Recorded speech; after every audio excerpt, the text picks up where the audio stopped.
Are we all set? Yep. Perfect. All right. Well, thank you all for being here today. So my name is Michelle Nitz. I think everybody knows me. I'm the Executive Director of WWIN. And, you know, I really appreciate all of you taking the time out of your day to learn about the state of women in Washington and to help us think about the future of WWIN. We all just completed our 25th anniversary, and now it's really time for us to think about what's next. What are the next 25 years going to look like?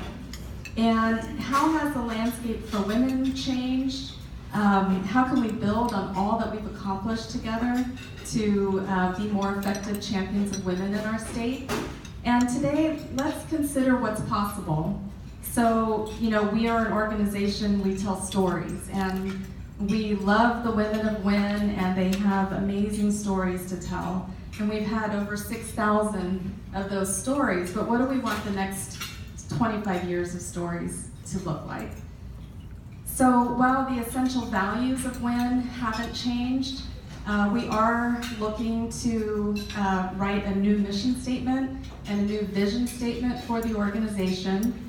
And we really want that to reflect all of our hopes and dreams for the women in our state, but most importantly, we want it to reflect the hopes and dreams of the women in the state.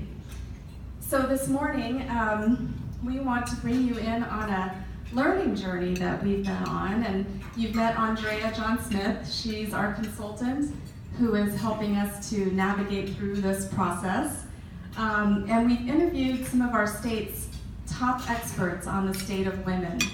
And so today we're lucky to be joined by 3 of them.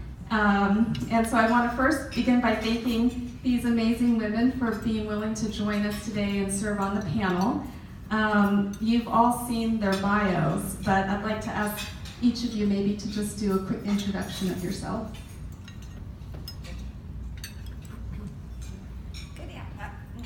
Make sure it's turned on. Yeah. All right, good afternoon. My name is Liz Vivian. I lead Women's Funding Alliance. We're a philanthropic organization here in Washington State whose mission is to inspire giving and action that advances women's leadership and economic opportunity. We do work all over Washington State to achieve that mission. It's been really fun to be part of this process, and just like a joy and an honor to be here. Thank you. Likewise, my name is Andrea Campaign. I'm going by Andrea today because there are 2 Andreas in the room and we look so much alike that I'm differentiating myself by referring to myself as Andrea. I'm with Bird Bar Place, which is a social service nonprofit in the city of Seattle that helps 15,000 households every year with basic needs services. I have a background in policy. I came from the state legislature, and I'm happy to be here as well, contributing to this conversation. My name is Diana Pierce. I'm on the faculty at the University of Washington School of Social Work, and I run a center, the Center for Women's Welfare. And my primary contribution here is the self-sufficiency standard. But in general, I've worked a great deal on women's poverty, the feminization of poverty. Thank you. So while we're talking together, I'm going to moderate, and I have some questions for the panel. Please enjoy your lunch. After we hear from our panel, we're going to break into tabletop discussions. So you each have a moderator at your table, and we'll have some discussions, and then a Q&A after. Okay, so let's get started. So in our interview process, we asked every one of our experts a very difficult question. So we thought we would start off this panel this morning with the same question, which is, how would you define success for women in the state of Washington? And I've asked each of you to try to answer the question, but just kind of keep it brief to a couple sentences. Liz, do you want to kick us off? I'm happy to kick us off. I actually really like hard questions like this, and it was fun to have such an inspiring conversation, starting with this as a key question. So I think that success is driven by women truly thriving, having all opportunities for education and employment and Beyond that, though, having a voice in our civic life and being really powerful in helping to make change and advance issues that are most important to women, I think we really take an approach that when women have more power and access to financial wealth, we have the opportunity to start to fix all of the other issues that we're facing in all areas of our lives. So the more we're working on those foundational pieces to help women thrive, the more opportunity we have. And the ripple effects in our families and our communities and our economy are really profound. Thank you, Liz. Andrea, do you want to go next? I do.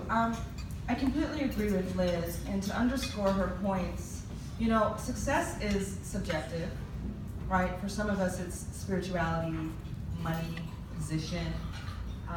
However, I highlight that it's the opportunity, creating the pathways of opportunities for women to attain those goals, right? It's the ability to be able to put those things in motion and to be able to have access to opportunities to do so, to have success.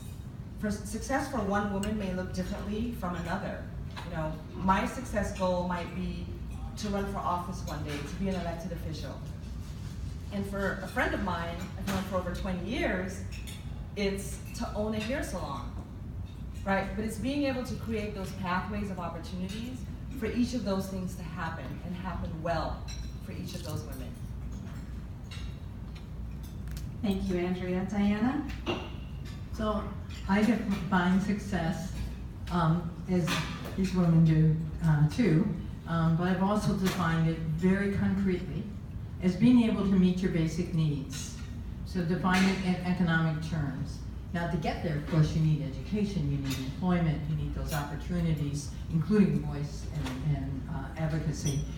But at the same time, this is a way of measuring, are women able to be able to provide for themselves if they have to go in the market and pay for everything, food, housing, childcare, no public subsidies, no private help like from family and friends.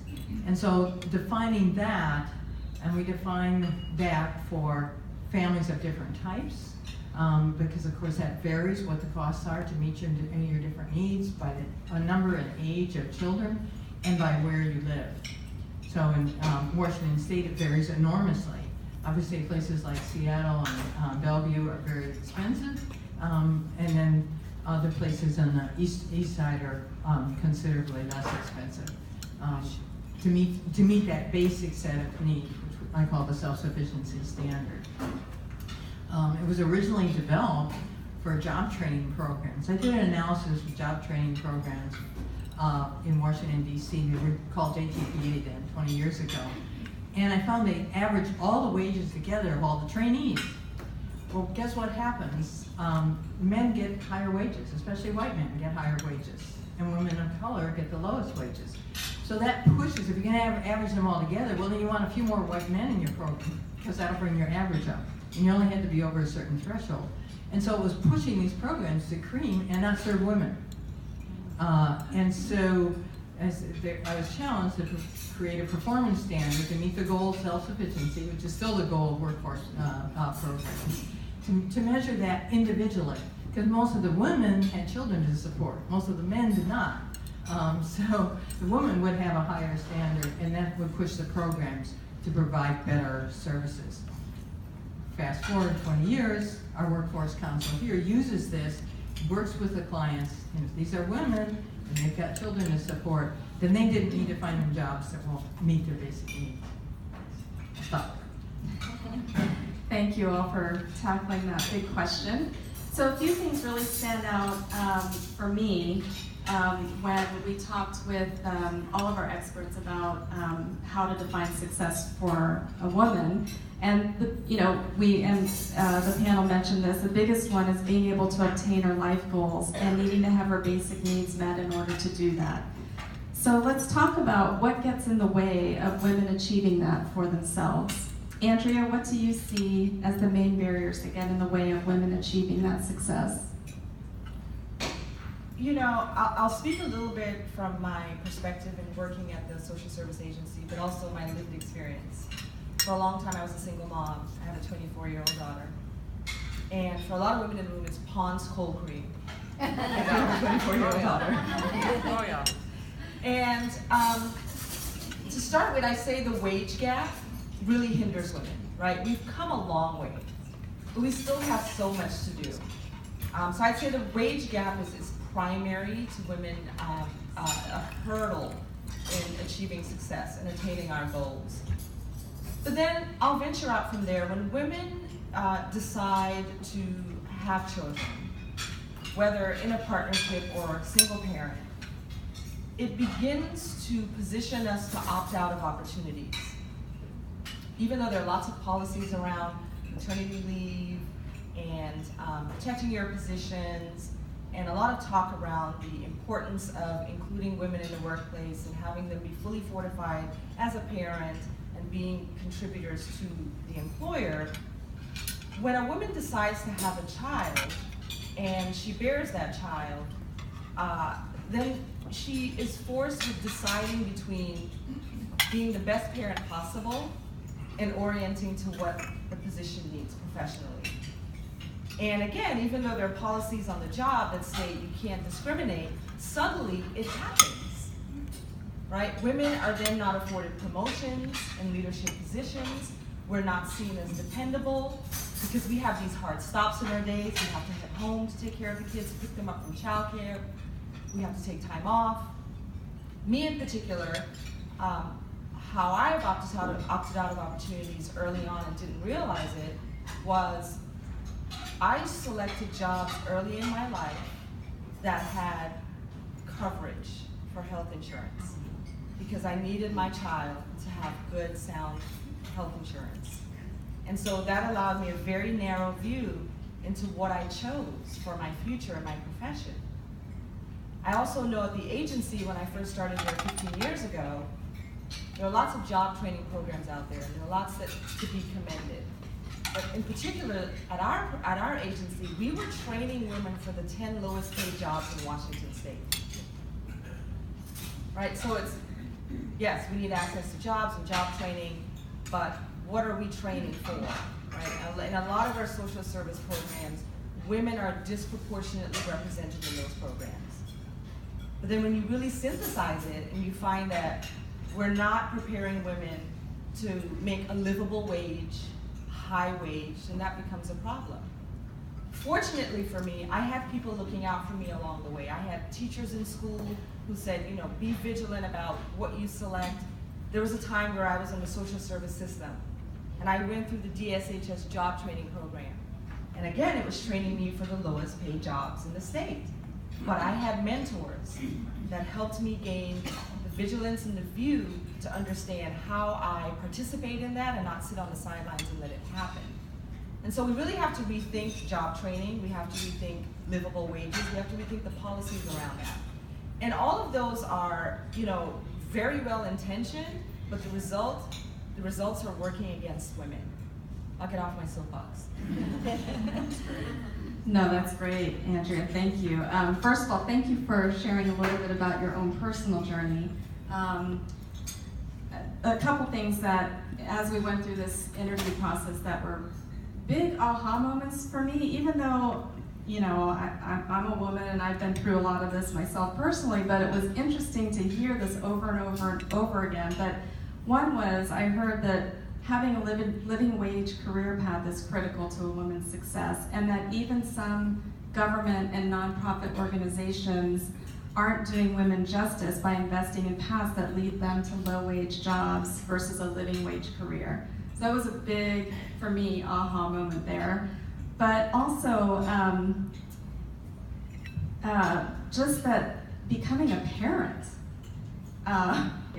becomes such a barrier. You know, as a woman, we never want to say like, oh, having my child was such a barrier to my success. But every single person we interviewed raised this issue as actually one of the biggest barriers for women achieving the success that they want that they need in their life. So Liz, do you have anything that you want to add regarding this?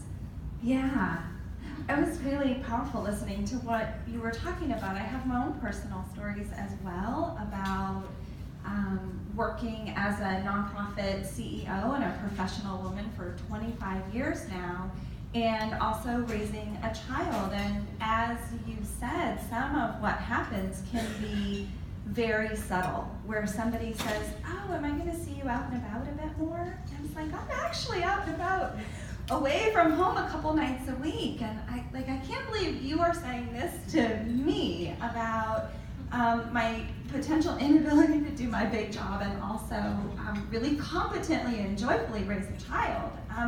So I think there are individual experiences that we all have, and I think what is so important to remember is that we are all having them, and that adds up to a systemic issue. It is not an individual failing or something that each of us is gonna amazingly figure out how to surmount on our own, collectively in our community. And making our systems work better for all of us is how we are going to actually open up those pathways. 40% of American women are sole or prime breadwinners in their family. So gone are the days where women's money was extra money. This is how we are supporting our families. And as the primary breadwinner in my family, I feel that pressure. And I understand what my career choice, the ramification of my career and job choices and the opportunities that I have open to me, and how to think about making that pathway more efficient and wider for all women. As we think about that systemic change, some of it is as simple as understanding data by looking at gender and asking ourselves these questions. Is this system working for women? Is this system working for all women? Are we looking at how we close gaps among women? Very importantly, are we thinking about all of that in terms of getting over the what's in the way question that I think is really, really important. Thank you. So we've talked a lot about the importance of a woman having a living wage career path, but I think most importantly, just becoming economically stable. So Diana, what keeps women from becoming economically stable? I've analyzed this looking at sort of the other way, what makes women poor. And I think of it as a three-legged stool, which has been partially building on what they're saying as well. First is being a woman in the labor market with the wage gap and occupational segregation, and I'll come back to that. The second is being a parent. If you look at the wages of mostly young women who don't have children, they don't differ that much at the beginning of your career, but things change as you get older. In particular, having the burden of children. And the third piece of it is our welfare and training systems. So what happens is you have children, you need child care, and that system is supposed to provide you child care. Only 1 out of 5 eligible children gets subsidized child care. Eligible children get subsidized child care. Really the only way to deal with the issue of making that not a barrier to being able to participate regularly and effectively in the workforce is doing something like universal pre-K. So again, it's a systemic solution, not just individually finding childcare for the individual person. In terms of the jobs that women have, occupational segregation, being in the lowest paid jobs tend to be women-dominated jobs. But some of the highest ones are also among our top 10, like nurses and teachers, but they're still underpaid. One of the things I'm finding in doing data analysis now is that desegregating occupations is important, but amazingly within occupations, women are paid less, people of color are paid less. Still, so that even if we break down some of those occupational barriers and get women into non-traditional jobs, they're going to be paid less than men in those non-traditional jobs. And in the traditional jobs, they're even paid less. Men nurses are paid more than women nurses. So there is that structural gender and race differentials. our systems, like our job training programs, tend to reinforce that, as you found. They tend, when I did the analysis way back, I found that about 7% of jobs were non-traditional and about 7% of women were trained for non-traditional jobs. Well, we're not going to change things very fast at that rate. So it tends to reinforce the lower wages. We do not have, and never have had, a welfare reform or job training program that's included within it deliberately confronting the gender and race differentials in pay. So that when people go out to get a job and the man gets a higher wage offer for the same job that the woman does, nobody ever challenges it. So our governmental programs are just reinforcing, they're not challenging it. And that's what we can train people. I mean, women still have to have more education to get the same wages and have the same percentage that are not poor as men with less education. So we need to push to make sure that women get the same return to education that men do, and particularly for women of color. Thank you. There's a lot there. Equal pay, affordable childcare, gender discrimination, and certainly we hear about a lot of this in the media right now. Where there's lots of movements out there, a lot of discussion. Being a women's organization, Liz, do you feel that it's important for us to help educate the public about these issues or to be a voice for women? Absolutely, absolutely. I think it's important for all of us to be a voice for ourselves, for our family, for our communities. It is critical that we are sharing our own experience and that we're using that to further change. And the more that a powerful organization can do that, the faster we can accelerate that change. So speaking up and being part of discussions about advancing women's issues is incredibly critical. And it's a great opportunity to start to move faster. We've seen many of these measures around women's participation in the workforce, the gender wage gap, women's attainment of post-secondary education credentials, of childcare, licensing, quality increases, and then we've seen that really be static for some time. And I think we should all demand of each other a really serious push. These are urgent issues, and we've been cooking along at, sort of like fine but not great, and not great for many, many, many women for a long time. And it's time for like a big push for change. We can all be part of that. So I want to shift gears a little bit and talk a little bit about healthcare. So WWIN has had a long history in supporting healthcare for women in the community. Until the Affordable Care Act, the cost of healthcare has been a huge barrier for women. Diana, what has been the impact of the Affordable Care Act on women in our state and their ability to obtain needed healthcare? I don't have the breakdown by gender, but we cut in half the percentage of people from about 15% who did not have health insurance to about 7%. And some of that 7% are people who are not eligible, they're undocumented, there's other issues. So we have done a lot. We still need, there are places where there is less coverage. People don't know about Obamacare and things like that. We have a very good plan compared to some states. Some states it's really problematic.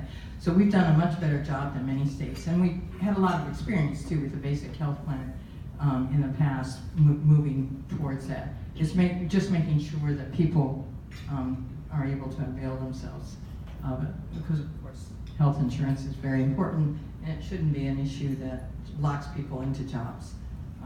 That they won't, take a job with lesser pay just to have the health insurance. Andrea, do you have anything you want to add to that? Sure. I agree with Diana that the ACA, the Affordable Care Act, did open up opportunities, especially for women. It made healthcare more affordable. It made quality healthcare more affordable. And it gave women many options in terms of quality healthcare providers. Again, we serve 15,000 households in our agency, and I'd say overwhelmingly our clients are women. And we've heard stories in which they were able to go to many different types of doctors, healthcare providers, and seek assistance for which they have put off for a long time. What is concerning today, though, is that with the dismantling of the ACA, threatens that, especially investments that were made to Medicaid. Again, disproportionately, a lot of women are covered by Medicaid, and women who are low-wage workers. And what's being threatened right now is pre-existing conditions, but then also reproductive health. But I would say that yes, the ACA helped women gain an advantage in terms of choices and affordability. Wonderful, thank you. So we have a few minutes before we go into table discussions. Diana, do you want to add anything about your self-sufficiency standard? Maybe help give the audience just a little glimpse into what that is. As an organization, we've talked a lot about how to potentially use that as a tool. So the self-sufficiency standard, we calculated for every county, and in some counties like King County, we have Seattle, North King County, East King County, and South King County. So, and then we do 500 different family types. You can find out the self-sufficiency standard for a particular family in your county. You can use it like in a program. You can go to online. It's called thecalculator.org. And that will show you what your self-sufficiency standard is. It's also a calculator that tells you, given your current income and your family composition where you live, what benefits you qualify for. Do you qualify for child care subsidies? Do you qualify for food stamps? And how much that would be, and how much that will reduce your costs and make your wage more adequate. We calculate a wage adequacy, and the idea is to get to 100% wage adequacy, either on your own with the wage that you need, or with the help of various government programs. We don't do private subsidies. This is like getting Medicaid. It's getting we're getting health care through Obamacare. Just to give you an idea, it's in Seattle. Sorry, I didn't have time to look up the bill. I just got back last night and I forgot to look up Bellevue. But for Seattle, 2 adults working full-time year-round need to earn about $16 an hour to support a school-age child who needs part-time child care and a preschooler who needs full-time child care. That's over $75,000, about $76,000 a year. That's to me, this is a very basic needs budget. This is housing at the fair market rent level. That's what people getting housing assistance. Food is just groceries. There's no takeout restaurant food. There's not a pizza, not a latte in the budget. So these are really bare bones budgets, and that's how much you need. So it's a real challenge, I think, to think about how do we help, particularly if you're a single parent, how do we find a way to combine people's wages and various kinds of benefits. I think child care subsidies is one of the most important, just because it's a large, chunk of money. Housing also is obviously important. Affordable housing has become much more of an issue. If you can secure housing and child care, and we've got health care pretty well covered, you can get that, but it's not easy. I would add one thing. It's a little bit discouraging note is that the wage cap has been about 80% or a little bit less than 80% since about 2000. We have really not we've kind of topped out on that one. Now, there's lots of speculation about what's going on, but it's the lower returns to education. There's so much that is structural that's built in. I think that's one of the big challenges. women still have to earn more. And I want to throw out the paper every time I see, oh, there's not enough men going to college. And it's like, So hey, what? they can go get a job without college that a woman needs a college degree for. So I don't buy any sympathy on that one. Sorry.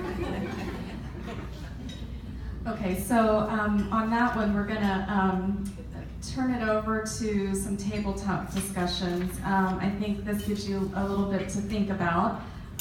So Andrea, Andrea, do you want to give them the instructions?